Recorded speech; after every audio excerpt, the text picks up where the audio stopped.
El cisma y la profanación se están instalando en la Iglesia. ¿Cómo protegernos? Hechos que contradicen la fe. La abominación desoladora y la perversión de la fe están creciendo en la Iglesia por la prédica de obispos. El caso más notorio es el cisma que se está insinuando en la Iglesia de Alemania, apoyado por la mayoría de los obispos y laicos. Otro caso es la discusión que están teniendo los obispos de Estados Unidos sobre si darle la comunión a políticos que se llaman católicos, pero que profesan una moral contraria a la católica.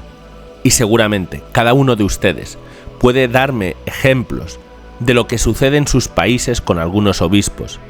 Aquí hablaremos sobre las profanaciones que están promoviendo obispos y de qué modo nos debemos blindar para que esos errores no lleguen a nosotros. En nuestra época, está en discusión qué significa ser un católico devoto. ¿Es ir a misa, leer la Biblia, rezar el rosario, compartir la doctrina teológica, moral y social de la Iglesia Católica? Hoy parecería que compartir la doctrina teológica, moral y social de la Iglesia Católica no es condición para llamarse católico. Parecería que el catecismo de la Iglesia Católica es solo un referente más, pero no obliga. Es más, una persona puede estar en la vereda opuesta a la moral católica y aún así ella misma puede considerarse legítimamente una persona católica devota. Y varios obispos lo convalidarán. Por ejemplo, actualmente los obispos de Estados Unidos están discutiendo lo que llaman la coherencia eucarística, o sea, si para aquellas figuras notorias del país, especialmente políticos, es lícito tomar la Eucaristía cuando se llaman católicos y defienden principios morales contrarios a la fe católica, como el apoyo al aborto, a la ideología de género, a la eutanasia, etc. La mayoría de los obispos parecen apoyar la tesis de que no la tomen, pero hay un grupo poderoso que acepta que la tomen.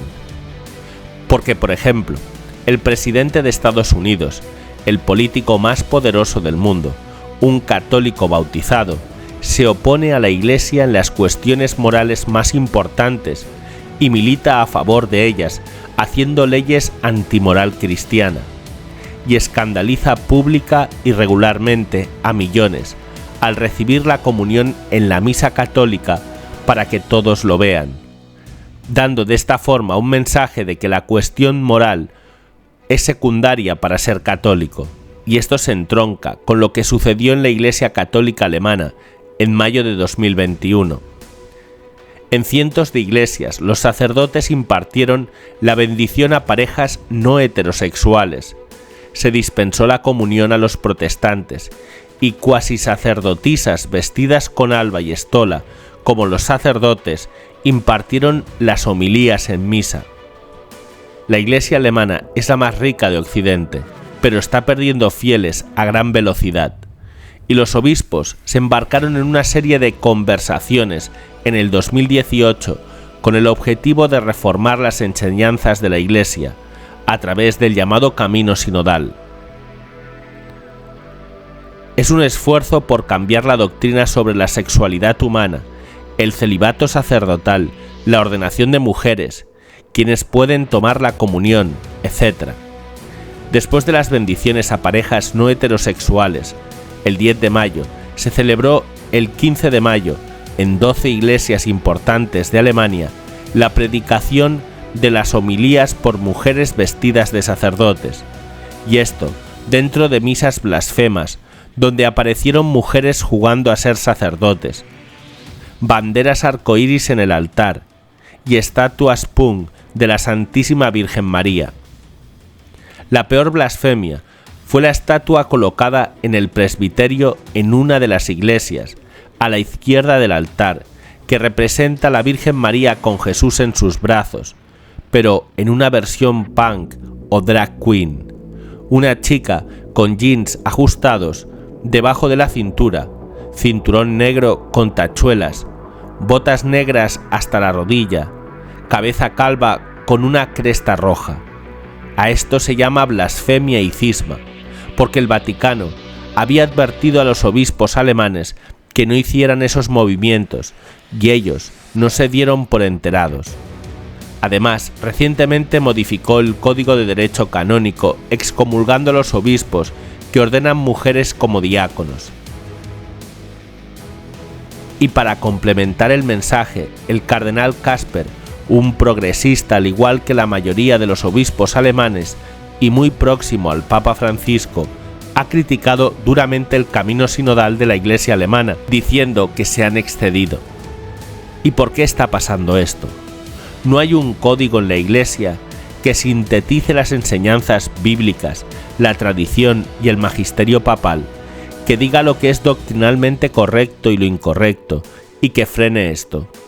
Si lo hay, es el Catecismo de la Iglesia Católica, aunque los más progresistas lo consideran obsoleto, porque hoy es un freno a los cambios que quieren hacer en la doctrina, a pesar que este catecismo es hijo del Concilio Vaticano II, que ellos dicen seguir. Hay una discusión cada vez más abierta por los modernistas que dicen: hay que cambiar el catecismo de la Iglesia Católica porque está fuera de época. Es una cosa antigua, pasada de moda, de otro catolicismo. Hay que modernizarlo. Entonces, ¿es muy antiguo el catecismo? ¿Es preconciliar como dicen algunos modernistas? No es así. Están muy desinformados. Así surgió el catecismo.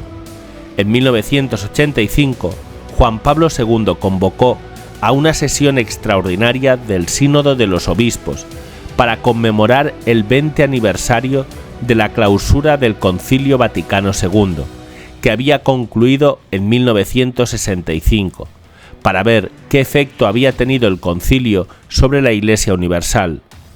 En el curso de esa asamblea, el cardenal Bernard Law, arzobispo de Boston, hizo la propuesta de confeccionar un catecismo universal, un compendio de la fe católica. Entonces la Iglesia lo comenzó a elaborar en 1985 y quedó terminado en 1994. En su lanzamiento, Juan Pablo II llamó al catecismo una declaración de la fe de la Iglesia y de la doctrina católica, atestiguada por la Sagrada Escritura, la tradición apostólica y el magisterio de la Iglesia.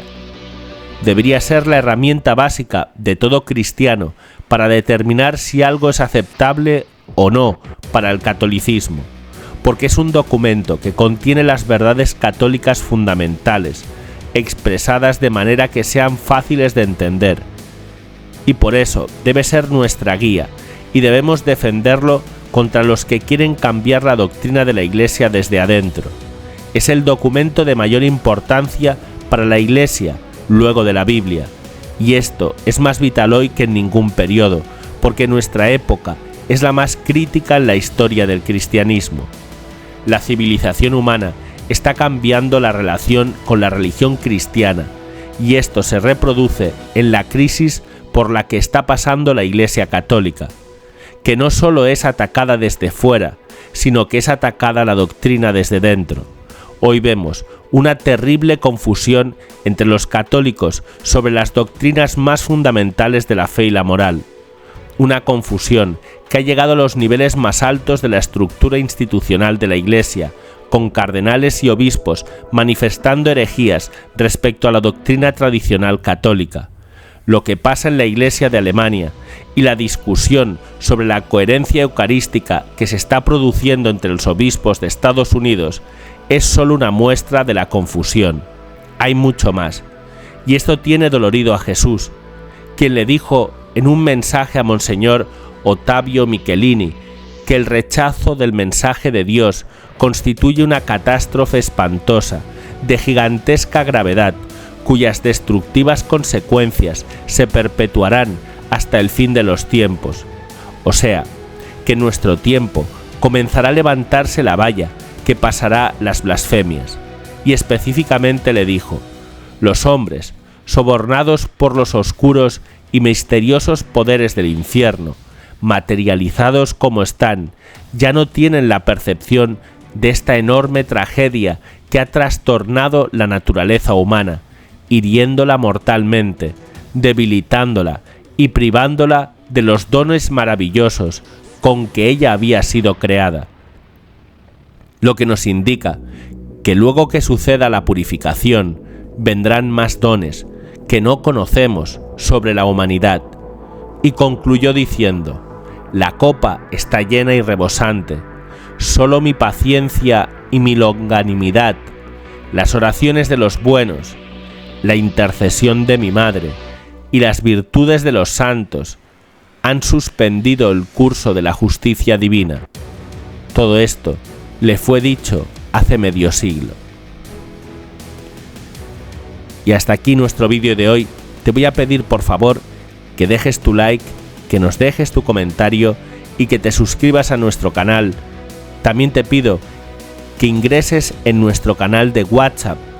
En las pantallas finales y en la descripción de este vídeo te dejo un enlace para que puedas formar parte de este canal, donde compartimos otro contenido diferente al que aparece aquí en nuestro canal de YouTube. Muchas gracias y que Dios te bendiga.